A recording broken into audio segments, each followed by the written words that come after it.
இந்த ஒலி அமைப்பானது யாரையுமே புண்படுத்துவதற்காகவோ அல்லது தரக்குறை விமர்சரிக்காகவோ அல்லது ஏதாவது ஒரு மத நூற்களை தரம் தாழ்த்தி பேசுவதற்காக உருவாக்கப்பட்டதில்லை.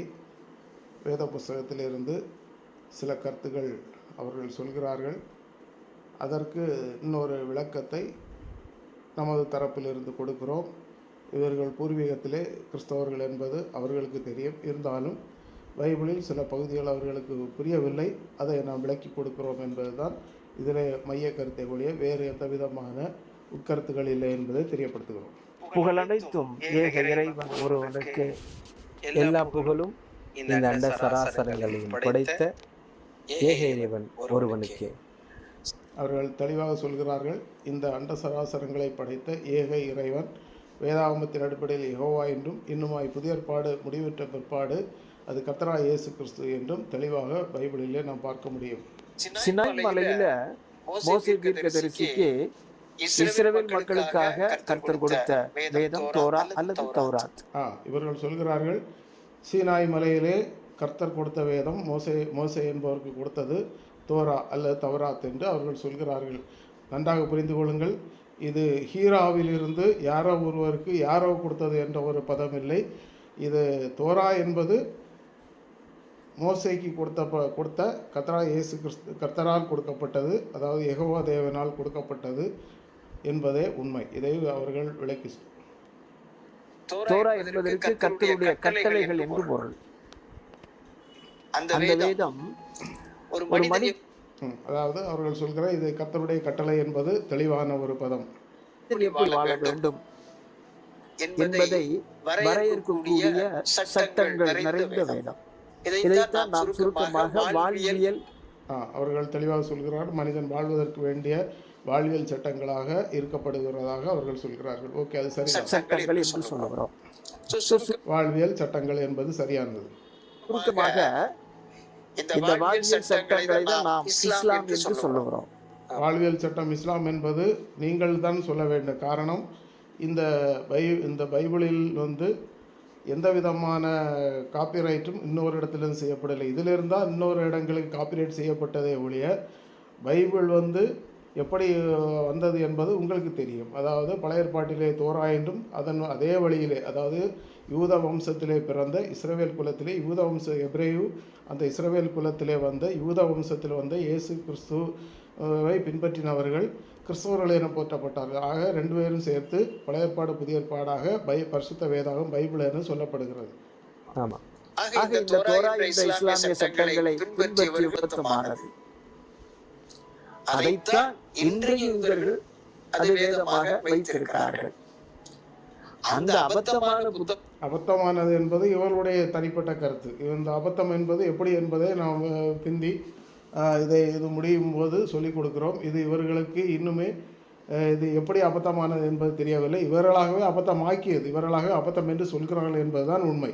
தொகுப்பை கிறிஸ்தவர்கள் எடுத்து வைத்துக் கொண்டு அதற்கு பழைய ஏற்பாடு என்று பெயரிட்டு அதற்கு தகுந்தாற் போல புதிய ஏற்பாடு நூலை தயாரித்து வைத்திருக்கிறார்கள்.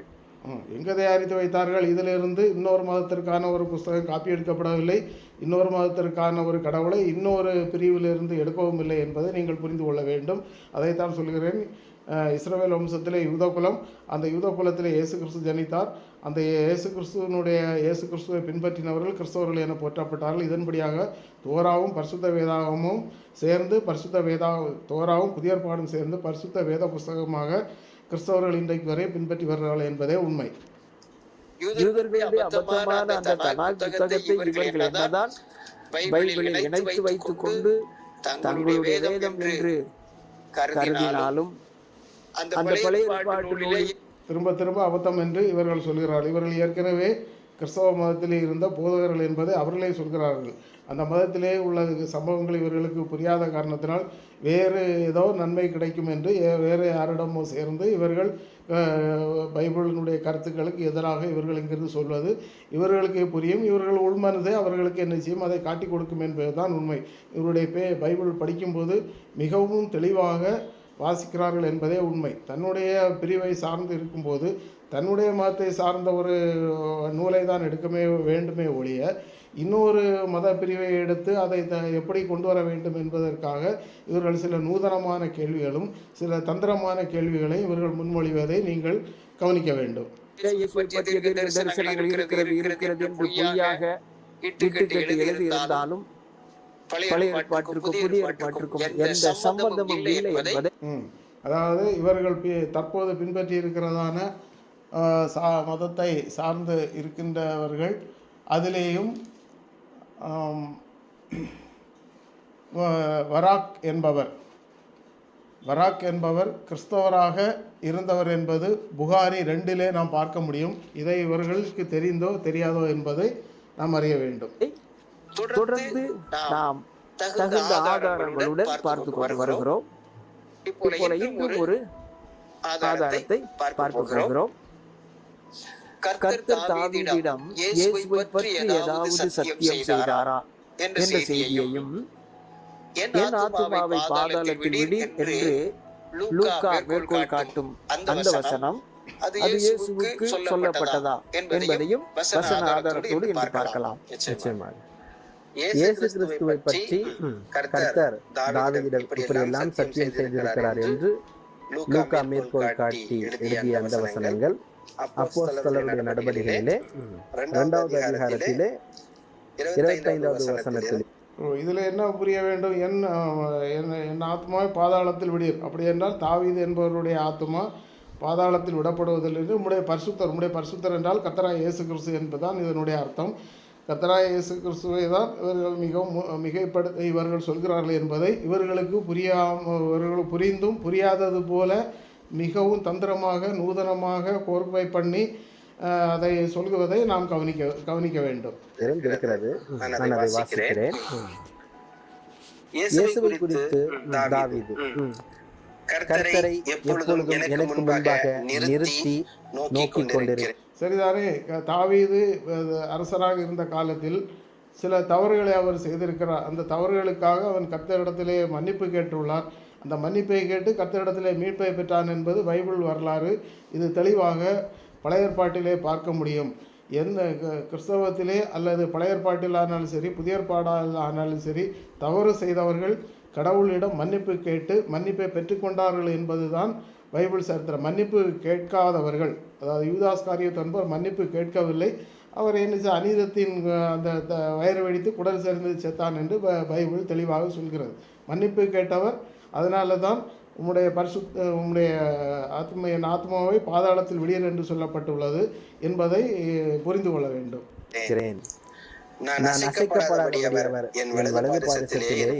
சரிதானே? அவர் வேத பிரமாணங்களை ஏற்றுக்கொண்டதுனால ஏதாவது தவறு செய்தால் அதற்கு ஏற்றபடி அவருக்கு ஆன்மீக குருவாக இருந்தவர் அதை அவர் மூலமாக உணர்த்தப்படுகிறார். இவர் மன்னிப்பு கேட்கிறார் என்பதை நம் பைபிளிலே பல இடங்களிலே பார்க்க முடியும். அதனாலே இருதயம் மகிழ்ந்தது, என் நாவு களி கூர்ந்தது, என் மாம்சம் நம்பிக்கையோடு தங்கியிருக்கும். என் ஆத்துமாவை பாதாளத்தில் விடீர், உம்முடைய பரிசுத்த அறிவை காண விட்டீர். சரிதானே? அவருடைய ஆத்மா, தாவீதினுடைய ஆத்மா பாதாளத்தில் விடமாட்டார் என்றும் விடப்படுவதில்லை என்றும் அவருடைய பரிசுத்தர் என்றால் இயேசு கிறிஸ்துவை தான் சொல்லப்பட்டுள்ள உம்முடைய பரிசுத்தரை தான் இவர்கள் தெளிவாக சொல்கிறார்கள். அழிவை எனக்கு தெரியப்படுத்தினீர், உம்முடைய சன்னிதானத்திலே என்னை சந்தோஷத்தினால் நிரப்புவீர் என்று சொல்லுகிறான். சகோதரரே, கோத்திர தலைவனாகிய தாவீதை குறித்து நான் உடனே தைரியமாய் பேசுவதற்கு இடம் கொடுங்கள். அவன் மரணமடைந்து அடக்கம் பண்ணப்பட்டான். அவனுடைய கல்லறை இந்நாள் வரைக்கும் நம்மிடத்தில் இருக்கிறது. அவன் தீர்க்கதரிசியாய் இருந்து உன் சிங்காசனத்தில் வீற்றிருக்க மாம்சத்தின்படி உன் சந்ததியிலே கிறிஸ்துவை எழும்பப் பண்ணுவேன் என்று தேவன் தனக்கு சத்தியம் பண்ணினதை அறிந்தபடியினால். அதாவது இதிலே சொல்லப்படுகின்ற கருத்துக்கள், தாவீதினுடைய கல்லறை இருந்த இடத்திலே மேற்பகுதி மேல் அறையிலே இந்த அப்போஸ்தலர் 2ஆம் அதிகார பகுதி இருக்கிறது. அந்த கல்லறையை வழிபடுவதற்காக இந்த மக்கள் வந்துள்ளார்கள். எனவே அவருடைய கல்லறை இந்நாள் வரைக்கும் நம்மிடத்தில் இருக்கிறது என்று சொல்லப்படுகிறது. அப்படியே வரும்போது இயேசு கிறிஸ்து தான் சிங்காசனத்துக்குரிய, அதாவது மறுமையை குறித்து மறுமையிலே சிங்காசனத்தில் இருப்பவர். ஆபிரகாம், ஈசாக்கு, யாக்கோபு என்ற வம்ச வழியிலே இயேசு கிறிஸ்து பிறந்தார். இந்த இயேசு கிறிஸ்து ஒரு சிங்காசனத்துக்குரியவர், அதாவது பரலோகத்தினுடைய சிங்காசனத்துக்குரியவர் இயேசு கிறிஸ்து என்பதை இங்கு தெளிவாக சொல்லப்பட்டுள்ள எல்லாமே பைபிள் சொல்லப்பட்டுள்ள எல்லாமே உலகத்துக்குரிய காரியம் என்று நாம் கருத முடியாது என்பது இவர்களுக்கு புரியவில்லை என்பது கருத்து. அவன் கிறிஸ்துவினுடைய ஆத்துமா பாதாளத்திலே விடப்படுவதில்லை என்றும் அவருடைய மாம்சம் அழிவை காண்பதில்லை என்றும் முன்னறிந்து அவர் உயிர்த்தெழுதலை குறித்து இப்படி சொன்னான். சரிதான? உயிர்த்தெழுதலை குறித்து தான் இங்கு சொல்லப்பட்டுள்ள இயேசு கிறிஸ்துவனுடைய உயிர்த்தெழுதல் நடந்தது உண்மை. அதை இன்னொரு இவர்களை தற்போது பின்பற்றி இருக்கின்ற மதத்திலும் கூட உன்னை மரிக்க செய்வேன், உன்னை எண்ணளவில் உயரச் செய்வேன் என்றும் அவர்களுடைய மதத்தினுடைய கடவுள் சொன்னதாக அவர்களும் ஆயத்தை எழுதி வைத்துள்ளார்கள். பின் ஏன் இவர்கள் இயேசு கிறிஸ்து மரித்ததை ஏற்பதும் உயிரோடு எழுந்ததை ஏற்கவும் மறுக்கிறார்கள் என்பது, அப்படியானால் இவர்கள் மதத்துக்கு விரோதமானவர்களா என்பதை நாம் புரிந்து கொள்ள வேண்டும். 2வது அதிகாரத்திலே 30வது வசனத்தின்படி கர்த்தர் தாவீதிடம் இயேசுவை சிங்காசனத்தில் ராஜாவாக நான் ஏற்படுத்துவேன் சத்தியம் செய்ததாக யூதர்கள் பழைய ஏற்பாட்டு புத்தகத்தில் எங்கேயாவது சொல்லப்பட்டிருக்கிறதா? இல்லவே இல்லை. நீங்க மேற்கொள்கிற அந்த அப்போஸ்தலருடைய நடை. இவர்கள் சொல்வார்கள் அப்படி சொல்லவில்லை என்று. இந்த சம்பவங்கள் அனைத்துமே வேத புஸ்தகத்தின் அடிப்படையிலே பெரும்பாலான இடங்களிலே அது மறைமுகமாக சொர்க்கத்தின், அதாவது பரலோகத்தின் ஒரு ஆசீர்வாதத்தை தான் தெளிவாக சொல்லப்படுது. நீங்கள் ஏசாயா 11ஆம் அதிகாரம் படிக்கும்போது தெளிவாக தெரியும். இன்னும் எரேமியா 33ஆம் அதிகாரம் 17ஆம் வசனத்தை படித்தாலும் இதை பற்றி நாம் தெளிவாக புரிந்து கொள்ள முடியும். இதை நீங்கள் தெளிவாக இவர்கள் புரிந்து கொள்வார்கள் என்பதை 2வது அதிகாரம் 30வது வசனத்துல பேதுரு சொன்னதா லூக்கா இருக்கிற அந்த வசனத்துல அவர் என்ன சொல்ல வர்றாருன்னா, கர்த்தர் தாவீதுக்கு சத்தியம் பண்ணாராம். என்னன்னு? உன்னுடைய சந்ததியிலே கிறிஸ்துவை எழும்ப பண்ணி அவரை சரிதானே?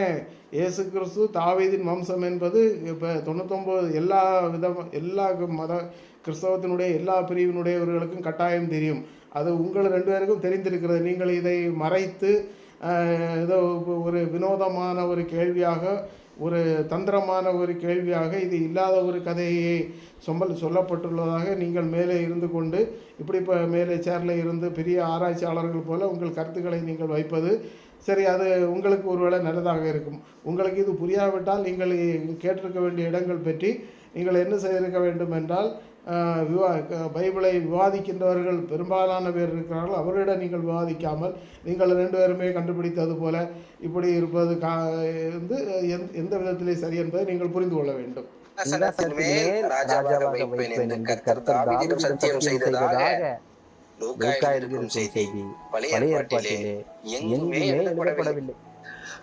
சிங்காசனத்திலே எப்படி இருந்தார்கள் என்பது உங்களுக்கு புரியவில்லையா? தாவீதின் பிறகு தாவீது அரசராக இருந்த பிறகு சாலமன் என்பவர் இருந்தார். அதன் பிறகும் அது தாவீதின் வம்சத்திற்கு உட்பட்டவர்களே இருந்ததாக பைபிள் தெளிவாக சொல்லி இருக்கிறது. அதே வம்சத்திலே, தாவீதின் வம்சத்திலே இயேசு கிறிஸ்து பிறந்தார் என்பதை பைபிள் மிகவும் திட்டமும் தெளிவாக சொல்கிறது. இந்த இயேசு கிறிஸ்துவை மறுமைக்கும், அதாவது 1000 வருஷ அரசாட்சி ஆனாலும் அப்படிப்பட்ட ஒரு காலநிலையிலும் ஆட்சி அமைக்க இயேசு கிறிஸ்துவே இருப்பார் என்பதனுடைய மறைமுகமான கருத்துக்கள் இதுதான் என்பதை இவர்களுக்கு நன்றாக புரிந்திருக்கும் என்பதை புரிந்து கொள்கிறோம். புத்தகத்துல 7ஆம் அதிகாரத்துல தாவீது ராஜாவோடு கர்த்தர் உடன்படிக்கை செய்கிறார். இவர் 2 சாமுவேல் மட்டும் இல்லை, பல இடங்களிலே கர்த்தர் தாவீது ராஜாவோடு உடன்படிக்கை செய்து கொண்டார் என்ற பகுதி பைபிளிலே பல இடங்களில் இருக்கிறது. இதை நீங்கள் தெளிவாக, இவர்களுக்கு அது தெரியும், ஆனால் தெரியாதது போல அதை மறைத்துவிட்டு இவர்கள் வேதத்தை கற்ற போதகர்களாக இருந்தவர்கள் தங்களுக்கு அங்கே என்னதான் ஆதாயம் கிடைக்கவில்லை, இழிவான ஆதாயத்திற்காக கிறிஸ்தவத்திற்கு வரக்கூடாது என்று பைபிள் மிகவும் தெளிவாக நமக்கு போதிக்கின்றது. மறுமைக்கு தான் முக்கியம், அந்த மறுமைக்கு தகுதியானவர் இயேசு கிறிஸ்து என்பதும் பரிசுத்த வேதாகமத்தில் சொல்லப்பட்டுள்ள கடவுளை ஒரு மனிதனை மறுமைக்கு கொண்டு போக முடியும் என்பது பைபிள் தெளிவாக போதிக்கிறது. இவர்களுக்கு நன்றாக தெரிந்திருக்கும். சங்கீதம் 132 கொஞ்சம் சுருக்கமாக பார்க்க முடியும். ஆகவே சங்கீதம் 132 அந்த சுருக்கமான செய்தியை வாசிக்கிறேன். நீங்கள் சொன்ன அந்த செய்தி 132வது சங்கீதத்திலே 12வது வசனத்திலே இருக்கிறது. நான் வாசிக்கிறேன். சங்கீதம் 132:12. உன் குமாரர் என் உடன்படிக்கையையும் நான் போதிக்கும் என் சாட்சிகளையும் காத்து நடந்தால் அவர்கள் குமாரரும் என்றென்றைக்கும் உன் சிங்காசனத்தில் வீற்றிருப்பார்கள் என்றும் கர்த்தர் தாவீதுக்கு உண்மையாய் ஆணையிட்டார், அவர் தவற மாட்டார். அவர் உடன்படிக்கை செய்து கொண்டது வேதாகம நீதி நியாயங்களை தெளிவாக அவர்கள் கடைபிடித்தால் சிங்காசனத்தை கொடுப்பதாக வாக்களித்துள்ளார். அந்த சிங்காசனம் சாலமன் மன்னன் சாலமனுக்கும் கொடுக்கப்பட்டுள்ளது, அதன் பிற்பாடும் கொடுக்கப்பட்டுள்ளது. இப்படியாக தொடர்ச்சியாக வந்துள்ள நாம் அறிகிறோம். மீண்டுமாய் இது மறுமையிலே பூமியிலே 1000 வருட அரசாட்சியானாலும் சரி, அல்லது மறுமையிலே பரலோகமானாலும் சரி, பரலோகத்திலே சிங்காசனத்திற்குரியவர், ஆட்சி செய்வதற்கு உரியவர் கர்த்தராகிய இயேசு கிறிஸ்து என்பதை பைபிளில் மறைமுகமாக சொல்லப்பட்டுள்ளதை இவர்கள் தெரிந்தும் தெரியாதது போல் ஒரு நூதனமாக, தந்திரமாக, ஒரு மறைமுகமாக ஒரு கேள்வியை நேரடியாக மக்களுக்கு வைப்பதை நீங்கள் புரிந்து கொள்ள வேண்டும். இவர்கள் இன்னொரு மதத்தை சார்ந்திருக்கும்போது தன்னுடைய மதத்திலுள்ள புஸ்தகத்தை எடுக்காமல் பைபிளை ஏன் எடுக்க வேண்டும் என்பதுதான் கேள்வி. சங்கீதம் 132:12 தாவீதுடைய வம்சத்தில் அவருடைய சிங்காசனத்தில் வீற்றிருக்கும் அரசர்கள் மரிக்க மாட்டார்கள் என்று சொல்லப்பட்டிருக்கிறதா? அப்படி இல்லை. மனிதனாக பிறந்தவர்கள் மரிக்கத்தான் செய்வார்கள். அது என்பது எல்லாருக்குமே தெரியும். தாவீது ராஜா மரித்தார், சாலமன் ராஜா மரணித்துள்ளார் என்பது தெளிவான கருத்து. இதன் பிற்பாடு திரும்ப இன்னும் அதைத்தான் சொல்ல முடியும். 1000 வருஷ அரசாட்சியிலே பூமியிலே ஆட்சி செய்ய ராஜாவாக, மேசியாவாக, கர்த்தராக, இயேசு கிறிஸ்துவாக, ராஜாவாக அவரே இயேசு கிறிஸ்து தான் இருப்பார் என்பதுதான் இதனுடைய மறைமுக கருத்து. இதை மறைப்பதற்காக இவர்கள் இல்லாததை ஒன்று எடுத்துக்கட்டி சொல்கிறார்கள். இந்த பைபிள் எழுதப்பட்டது உண்மை, இதனுடைய கருத்துக்கள் அனைத்து உண்மை. இது இல்லாத ஒரு கருத்துக்களும் இல்லை, இதிலிருந்து எந்த கருத்துக்களும் மறைக்கப்படவும் இல்லை. இவர்கள் இப்போது பைபிளை வைத்து பைபிளுக்கு எதிராக பேசுகிறார்கள். தற்போது இவர்கள் பின்பற்றி இருக்கிறதான ஒரு அமைப்பிலே அது எப்படி இருக்கிறது என்றால், ஒரு தூதன் சொன்னதாக அதை எழுதியவர்கள் எழுதியிருக்கிறார்கள் என்பதுதான் உங்களுக்கு சொல்லப்பட்டுள்ளது. அப்படி சொன்ன காரியத்தை கல்லில் குத்தப்பட்டுள்ளதாகவும் கல்லில் கொத்தி செதுக்கியதாகவும் சொல்லப்படுகிறது. பேரிச்ச மரப்பட்டையில் எழுதப்பட்டுள்ளது. அது பல காலத்தில் யுத்தத்தில் பலர் மரித்த பின்பு உமர் காலகட்டத்தில் முகமதின் நியமங்களுக்கு விரோதமாக அபூபக்கர் என்பவர் எழுதினார். பின்பு இந்த காப்பியானது ஹப்சாவிடம் கிடைக்கப்பட்டது. பின் உமர் மரணமடைந்த பின்பு உஸ்மான் அதை திருத்தி புதிய குரான் உருவாக்கினார். பின்பு பழைய குரான் அனைத்தும் தீயிட்டு கொளுத்தப்பட்டது. இது உண்மை. ஆனால் இப்படி இருப்பதை இவர்களுக்கும் தெரியும். உலகத்திலே சில அவர்கள் தற்போது இருக்கின்றதான மதத்தை பின்பற்றுபவர்களுக்கும் தெரியும். ஆக இதை எப்படி நீங்கள் புரிந்து கொள்ள வேண்டும் என்பதை மக்கள் தெரிவார்கள். இவர்கள் எப்படி பொய் சொல்கிறார்கள் என்பதை நீங்கள் புரிந்து கொள்ள வேண்டும். காரணம், வேதாகமத்துக்கு விரோதமாக, பைபிளுக்கு விரோதமாக கொல்லாத கயவர்கள் எழும்புவார்கள் என்று பைபிள் தெளிவாக சொல்லியிருக்கிறது. எனவே அதை நீங்களே அதை புரிந்து கொள்ள வேண்டும். அப்போஸ்தலர் 2 அதிகாரத்துல 31வது வசனத்துல தாவீது இயேசு உயிர்த்தெழுவார் என்று சொன்னாரே, லூக்கா இதை பொய்யாக எழுதியிருக்கிறாரு. தாவீது உயிரோடு எழும்புவார், இயேசு கிறிஸ்து உயிரோடு எழும்புவார் என்பதை தாவீது எங்க பொய்யா லூக்கா சொன்ன எழுத பழைய ஏற்பாட்டிலே ஏசாயா தீர்க்கதரிசி சொன்னது புதிய ஏற்பாட்டில் நிறைவேறி உள்ளது. நீங்கள் தற்போது இருக்கின்ற மதத்திலே கூட ஒரு குறிப்பு இருக்கிறது, உன்னை மரணிக்க செய்து என்னளவிலே உயரச் செய்வேன் என்று நீங்கள் எழுதி வைத்திருக்கிறீர்கள். நீங்கள் எப்படியாகும் இன்னொரு மதத்தை நீங்கள் நல்ல மதிப்பு கொடுக்கிறவர்கள் என்பதை புரிந்து கொள்ள. உங்கள் மதத்தில் உள்ள கருத்துக்களை, நீங்கள் தற்போது இருக்கின்ற மதத்தில் உள்ள கருத்துக்களை உங்களுக்கு ஏற்கவும் புரியவும் முடியாத போது நீங்கள் அதற்கு எதிராக செயல்படுகின்ற மதத்தை நீங்கள் எப்படி நீங்கள் வியாக்கியானம் செய்ய முடியும் என்பதாக தான் கேள்வி. அதுல எந்த சந்தேகமும் தேவையில்லை. 2 சாமுவேல் 7வது அதிகாரத்திலும் சரி, 132வது சங்கீதம் 12வது வசனத்திலும் சரி. அப்படி இல்லைங்க, இன்னும் வேத புஸ்தகத்திலே பல ஆதாரங்கள் இருக்கிறது. நீங்கள் அந்த ஆதாரங்களை தெளிவாக உங்களுக்கு தெரிந்தும் நீங்கள் தெரியாதது போல் ஒரு பாவலா காட்டி நீங்கள் உண்மையை மறைக்கின்ற தந்திரமாக செயல்படுகிறீர்கள் என்பதை நீங்கள் புரிந்து கொள்ள வேண்டும். நீங்கள் இதை அறிய வேண்டுமானால் உபாகமம் 29:29 மறைவானவைகள் நம்முடைய தேவனாகிய கர்த்தருக்கே உரியது. வெளிப்படுத்தப்பட்டவைகள் இந்த நியாயப்பிரமாணத்தின் வார்த்தையின்படி செய்யும்படி நமக்கு நம்முடைய பிள்ளைகளுக்கும் என்றும் உரியவை என்று உபாகமம் அதை இணைச்சட்டமாக உபாகமம் 29ஆம் அதிகாரம் 29ஆம் வசனம் தெளிவாக இருக்கிறது. அப்படி பார்க்கும்போது பைபிளிலே எழுதப்பட்ட சில காரியங்கள் மறைவாக இருக்கிறது என்றால் அது தேவனாகிய கர்த்தருக்கே உரியது. நீங்கள் இப்படி சேரில் இருந்து கொண்டு பைபிளை கையில் வைத்து கொண்டு பைபிளுக்கு விரோதமாக பேசுவது, 3 ஒரு பங்கு கிறிஸ்தவம் இருக்கிறார்கள், 3 ஒரு பங்கு நீங்கள் தற்போது சார்ந்திருக்கிற மத பிரிவினை இருக்கிறார்கள், இன்னொரு பங்கு வேறு இருக்கிறது. எனவே நீங்கள் தற்போது இருக்கின்ற பிரிவை பாதுகாப்பதற்கு நீங்கள் விரோதிகளாக இருக்கக்கூடாது என்பதை நீங்கள் புரிந்து கொள்ள வேண்டும். இன்னுமாய் சொல்லப்போனால் கிறிஸ்தவத்திலே தற்போது நடக்கின்ற அனைத்து பெரும்பாலான காரியங்கள் பைபிளில் சொல்லப்பட்டுள்ளவைகளே. 5 நேர தொழுகை குர்ஆனில் இருக்கிறதா என்று கேட்டால் இல்லை. சுன்னத்து செய்ய சொல்லப்பட்டுள்ளதா என்று கேட்டால் இல்லை. வக்ஃபு என்ற ஒரு லைன் இருக்கிறதா என்று கேட்டால் இல்லை. இப்படி பல காரியங்களை சொல்ல முடியும், சொல்லிக்கொண்டே போகலாம். எனவே நீங்கள் பைபிளுக்கு விரோதமாக பேசுவதை நீங்கள் தெளிவாக புரிந்து கொள்ளாமல் பேசக்கூடாது. இவருக்கு ஹீரா குகையிலே சில வார்த்தைகள் கிடைத்த அதாவது ஜிப்ராயில் தூதன் சொன்ன காரியத்தை இன்னொரு இடத்துல சொல்லும்போது பராக் என்பவரிடம் இவரை கொண்டு சென்றார்கள் என்று புகாரி புஸ்தகம் தெளிவாக சொல்கிறது. அந்த பராக் என்பவர் கிறிஸ்தவர் ஆவர், கிறிஸ்துவை பின்பற்றினவர், கிறிஸ்தவத்தை ஏற்றுக்கொண்டவர் என்பது உங்களுக்கு நன்றாகவே தெரியும். இன்னும் சொல்லப்போனால் நீங்கள் பூர்வீகத்தில் இஸ்ரவேலர்கள் என்று குலப்பெயர் கொண்ட இஸ்லாமியர்கள் என்று சொல்கிறீர்கள். அது முழுவதுமே முழு பொய். அதாவது முழு பூசணிக்காயை சோற்றிலே மறைப்பதாக. ஹீரா குகையிலே உங்கள் மதத்தை உருவாக்கின தலைவருக்கு ஜிப்ராயில் என்பவரால் கிடைக்கப்பட்ட இறை வார்த்தை எந்த காலகட்டம் என்பதை நீங்கள் புரிய வேண்டும். அதாவது கிபி 6ஆம் நூற்றாண்டு.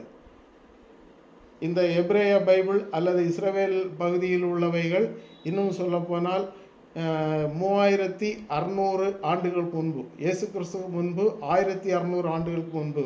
இப்போது இயேசு கிறிஸ்து போய் 2024 வருடம், அதற்கு முன்பாக 1200, இப்படியாக 3600 வருடங்களுக்கு முன்பே யூதர்கள், அந்த இஸ்ரவேலர்களாக யூதர்கள் தான் இருந்தார்கள் என்று தெளிவாக அரேபியாவில் உள்ள ஒரு குறிப்பிட்ட சமயத்தாருக்காகத்தான் அந்த முகமது என்பவருக்கு அருளப்பட்டதுதான் குரான். இது குரான் 38:29 அல் குரான் 38:29ஆம் அதிகாரத்திலே இது தெளிவாக இருக்கிறது. இதற்கு அப்படியே இருக்கும்போது இவர்களுக்கு தான் அது கிடைக்கப்பட்டது. இன்னும் சொல்லப்போனால் சீரத்துல் அராஃப், இது 7:2 இதை படிக்கும்போது முமீன்களுக்கு எச்சரிக்கை செய்வதாக அருளப்பட்டதாக, எந்த விதமான உங்களுக்கு சங்கடம் இல்லாமல் இந்த குரான் உங்களுக்கு அருளப்படுவதாக சீரத்துல் அராஃப் 7:2 என்பது தெளிவாக இருக்கிறது. எனவே இஸ்லாமியர்களுக்கு குரான் அருளப்பட்டது என்று பைபிள் இந்த அவர்களுடைய சீரத்துல் அராஃப் என்ற வார்த்தையின்படி நாம் அறிந்து கொள்ள முடியும். கிறிஸ்தவர்களுக்கு புதிய ஏற்பாடு என்றும், யூதர்களுக்கு இஸ்ரவேலர்களுக்கு தோரா என்றும் நீங்கள் அது உண்மை. இந்த ரெண்டையும் கம்பேர் பண்ணி கிறிஸ்தவர்கள் மொத்தத்திலே பைபிளாக வைத்துள்ளார்கள் என்பதை நீங்கள் தெளிவாக புரிந்து கொள்ள வேண்டும்.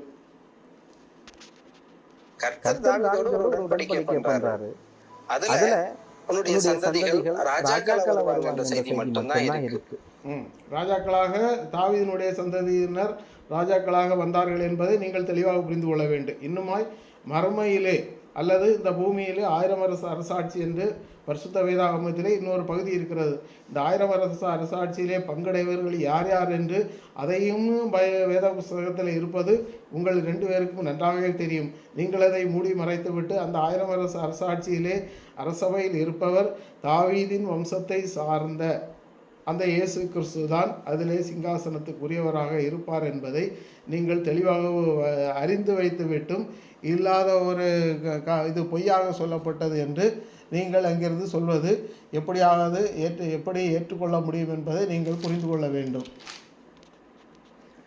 அதுல உன்னுடைய சந்ததியில வரக்கூடியவங்க மரிக்க மாட்டாங்கன்னோ, அவங்க திடீர்னு உயிர்த்தெழுந்துருவாங்கன்னோ எந்த செய்தியும் இல்ல. எங்க இல்லை. ஏசாயா தீர்க்கதரிசி படிக்கும்போது இயேசு கிறிஸ்துவனுடைய பிறப்பு சொல்லப்பட்டுள்ளது, அவருடைய மரணமும் சொல்லப்பட்டுள்ளது.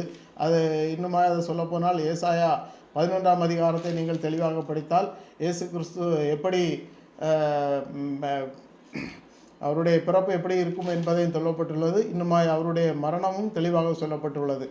எரேமியா 33ஆம் அதிகாரத்தை நீங்கள் படித்தால் இஸ்ரவேல் வம்சத்தை பற்றி தெளிவாக அதில் இருக்கிறது. அதை நீங்கள் இன்னுமாய் தெளிவாக படித்து இயேசு கிறிஸ்துவனுடைய ஆட்சி எப்படி வந்தது என்பதை இயேசு கிறிஸ்து அல்லது பழைய ஏற்பாட்டில் சொல்லப்பட்டுள்ள அந்த கர்த்தர் அது பிற்பாடு இயேசு கிறிஸ்து எப்படி வந்தார், இந்த இயேசு கிறிஸ்து தாவீதின் வம்சத்தில் எப்படி தாவீதுக்கு வாக்கு கொடுத்தது எப்படி என்பதை நீங்கள் நன்றாக புரிந்து கொள்வீர்கள் என்பதை இதிலே சில காரியங்கள் இன்னுமாய் சொல்லப்பட்டது போல மறைக்கப்பட்ட அநேக காரியங்கள் கர்த்தருக்கே உரியது என்று, அதாவது உபாகமம் 29:29 மறைவானவைகள் நம்முடைய தேவனாய் கர்த்தருக்கு வெளிப்படுத்தப்பட்டவைகள் இப்படி இருப்பதை இதை மீதி இந்த நியாயப்பிரமாணத்தின் வார்த்தையின்படியாக செய்யும்படி நமக்கு நம்முடைய பிள்ளைகளுக்கும் அருளப்பட்டுள்ளது என்று இருக்கிறது. அப்படியானால் உங்கள் 2 பேருக்கும் அல்லது உங்கள் 2 பேரையும் இப்படி அனுப்பி வைத்தார்களே, பைபிளுக்கு விரோதமாக நீங்கள் போய் பேசுங்கள் என்று உங்களை அனுப்பி வைத்தவர்கள் உங்களுக்கும் உங்கள் 2 பேருக்கும் அவர்களுக்கும் என்ன இரகசிய உடன்பாடு இருந்தது என்பதை உங்களால் சொல்ல முடியுமா? நிச்சயமாக சொல்ல முடியாது. அதை வேண்டுமானால் உங்கள் சார்ந்த யாராவது ஒருவர்களுக்கு தான் நீங்கள் அதை ரகசியமாக சொல்ல முடியுமே ஒழிய எல்லாருக்கும் சொல்ல முடியாது. நீங்கள் என்ன இந்த பைபிளுக்கு விரோதமாக அல்லது அந்த பைபிளை பின்பற்றுவர்களுக்கு விரோதமாக ஏதாவது தந்திரமான காரியங்களை உங்களை அனுப்பிவிட்டவர்கள் என்ன சொல்லிவிட்டார்கள் என்பது உங்கள் 2 பேருக்கும் உங்களை அனுப்பிவிட்டவர்களுக்கு தான் இதை தெரியுமே ஒழிய இது எங்களுக்கும் தெரியாது. உங்களை சார்ந்து வேறு யாராவது இருந்தால் ஒருவேளை அவர்களுக்கு தெரியும்.